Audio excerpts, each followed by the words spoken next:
नमस्ते दोस्तों, welcome back to my channel again. मेरे पिछले व्लॉग को इतना प्यार देने के लिए आपका बहुत बहुत शुक्रिया। आशा करती हूँ आपको मेरा दूसरा व्लॉग भी पसंद आएगा। तो चलिए इस व्लॉग की शुरुआत करते हैं भोले शंकर का नाम लेकर। इस व्लॉग को मैंने कुफरी के इस जंगल से शुरू किया है।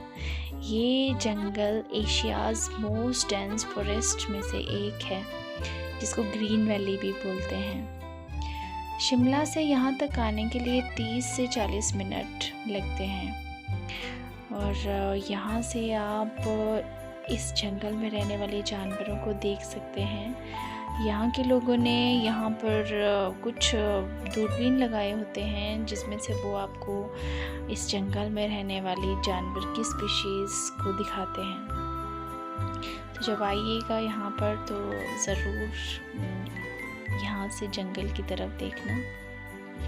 और यहाँ चलते चलते साइड में कुछ शेड्स लगे होते हैं, जिसमें किसी शेड में फ्रूट्स होते हैं, किसी में मैगी बन रही होती है, किसी में गोलगप्पे होते हैं।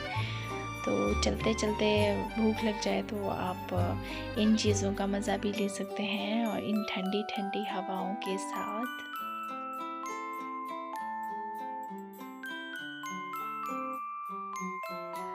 देखिए यहाँ एक बोर्ड लगा दिखाई दे रहा है, भारत के राष्ट्रपति का ग्रीष्मकालीन आवास। ये मशोबरा में है। तो जब कभी भी आप कुफरी आओ तो यहाँ ज़रूर जाना।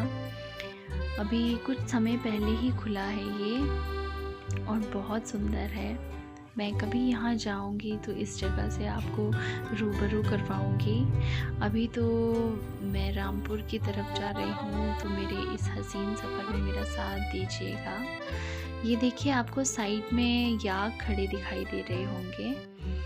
ये याक यहाँ बहुत सारी जगह खड़े किए होते हैं, ताकि जो लोग टूरिस्ट यहाँ आते हैं वो इन पर बैठकर फ़ोटो खींच सके अपनी। और आपको अपनी इस पर फ़ोटो खिंचवाने के लिए इन याक के ओनर को कुछ चार्जेस करने पड़ेंगे।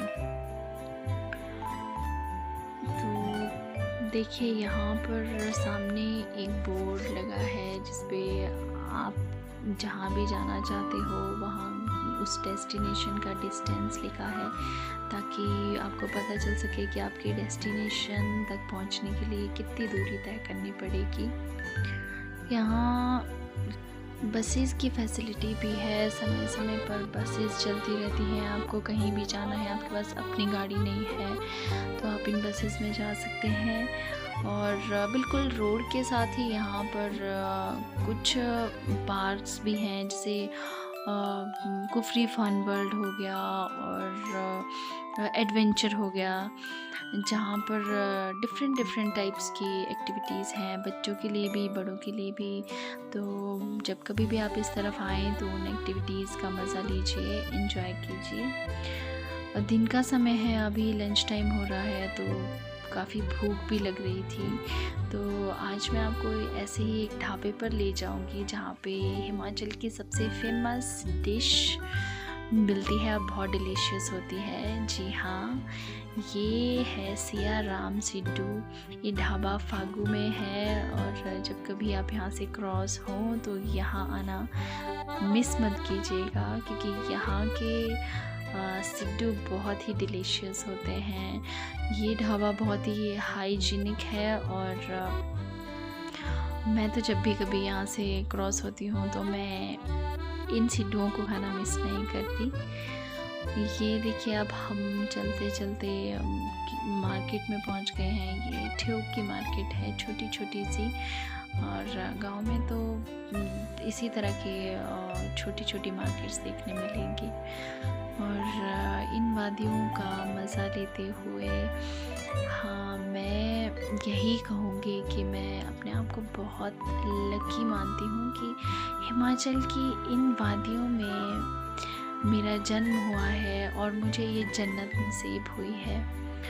मतलब मैंने कुछ बहुत अच्छा ही पिछले जन्म में किया होगा कि मुझे इतनी सुंदर जगह में मेरा जन्म हुआ है।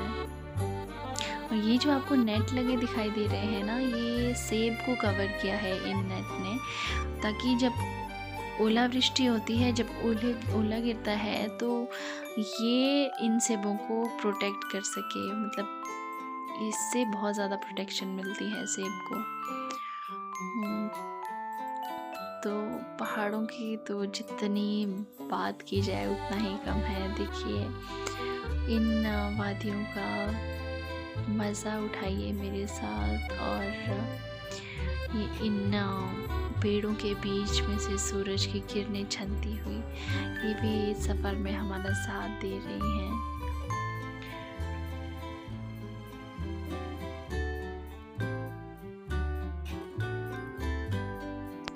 देखिए रास्ते में एक बिल्डिंग दिखाई देती है, उसके टेरेस पर ये चॉपर उतारने के लिए हेलीपैड बना हुआ है।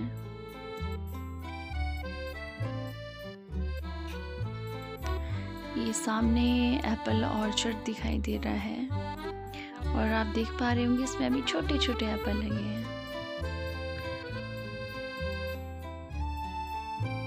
ये चेरी की ट्रीज हैं। चेरी मैंने इस वीडियो के स्टार्टिंग में आपको दिखाई थी। ये खाने में बहुत ही डिलीशियस और हेल्दी होते हैं। यहाँ से व्यू कुछ ऐसा दिखाई देता है, बहुत ही सुंदर।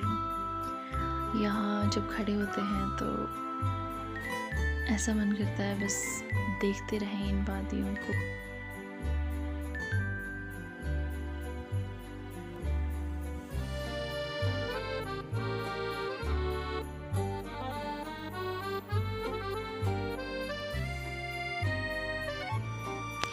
पहाड़ों में हर गांव के बीच में आपको एक मंदिर ज़रूर दिखाई देगा। ये गांव वालों के देवता जी और देवी का मंदिर होता है जिनकी वो पूजा करते हैं।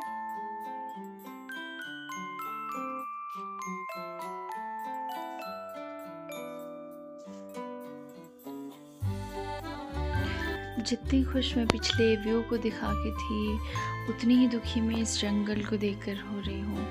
इस बार हिमाचल में शायद ही कोई ऐसा जंगल बचा होगा जहाँ पर आग नहीं लगी। अगर इस आग को कोई लगाता है तो प्लीज़ इन जंगलों को सेव कीजिए। ये हमसे कुछ लेते नहीं हैं, हमें देते ही हैं हमेशा। सामने ये सतलुज नदी बह रही है जो रामपुर शहर के बिल्कुल साथ साथ चलती है।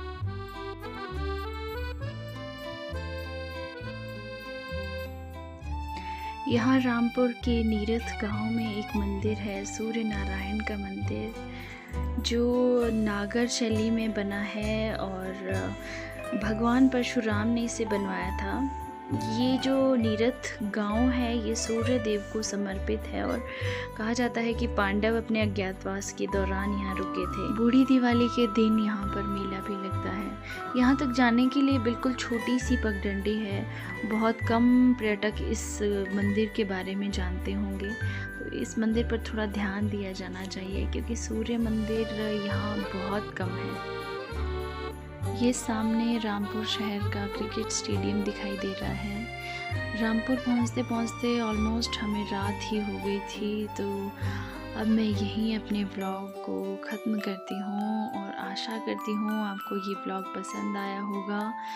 अगर पसंद आए तो मेरे ब्लॉग को ढेर सारा प्यार देना, लाइक करना, शेयर करना, सब्सक्राइब करना, और मेरे अगले ब्लॉग का इंतज़ार करना और मेरी जर्नी में इसी तरह मेरा साथ निभाना।